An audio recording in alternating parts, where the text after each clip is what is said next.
کل جو press club کے باہر ایک پروٹیسٹ کیا گیا تھا، احتجاج کیا گیا تھا نمبر پلیٹس کے حوالے سے، تو اس میں جو ایک گدھے کے اوپر جو منہ میں اس کے جو ہے نمبر پلیٹ دی گئی ہے جس پہ جو ہے اجرک بنی ہوئی ہے، تو ظاہر ہے اس کے حوالے سے کافی کل سے ریزسٹنس آ رہی ہے کہ جماعت اسلامی کو حوالے سے بات چیت بھی چل، تو آپ اس حوالے سے کیا بتائیں گے ہمیں؟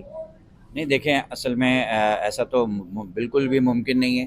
اجرک ہماری ثقافت کا ایک نشان ہے، اسلامی تہذیب کا نشان بھی ہے۔ اس کے اندر چاند ستارے موجود ہیں، مسجد کا محراب موجود ہے، تو جماعت اسلامی یہ سوچ نہیں سکتی کہ اسی اجرک کو جو ہم اپنے گلے کے اوپر پہنتے ہیں، اپنے سروں پہ پہنتے ہیں، جہاں ہماری عورتیں اپنی اس کو دوپٹہ اور اپنی چادر بناتی ہیں، اس کو ہم کسی گدھے کے اوپر ڈال کے جو ہے وہ بیتوگی۔ ایک تو یہ خبر غلط ہے کہ گدھے کے اوپر اجرک نہیں ڈالی گئی ہے۔ ہاں، اجرک والی نمبر پلیٹ وہ ان کا علامتی طور پہ پہنائی گئی ہے اور احتجاج کیا گیا ہے، اور اس کا موقف یہ تھا کہ سڑکیں تو آپ نے گدھا گاڑی والی بنائی ہوئی ہیں، اس پر ای چلان جو ہے وہ امریکہ اور دبئی والے ہو رہے ہیں۔ یہ وہ پوائنٹ آف ویو ہے جو احتجاج میں کیا گیا۔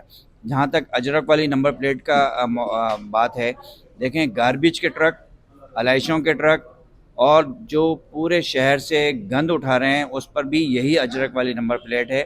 تو اصل بے توقیری تو سندھ گورنمنٹ اس نمبر پلیٹ پہ اجرک لگا کے کر رہی ہے، اس کو کیوں نہیں ہٹاتے؟ یہ اس کچرے کے ٹرک سے جس پہ جو ہے وہ دنیا بھر کا گند ہوتا ہے، اس پہ جو ہے وہ سالڈ ویسٹ بھی ہوتا ہے اور لکوڈ ویسٹ بھی ہوتا ہے، تو علائشیں اٹھائی جاتی ہیں اس کے ذریعے سے۔ تو آپ وہاں سے بھی نمبر پلیٹ ہٹائیں پھر، یہ اجرک والی، کیونکہ بے توقیری تو وہاں زیادہ ہو رہی ہے، گدھا تو بہت صاف تھا۔ تو یہ جماعت اسلامی کا موقف ہے، اجرک ہماری ثقافت کا حصہ ہے۔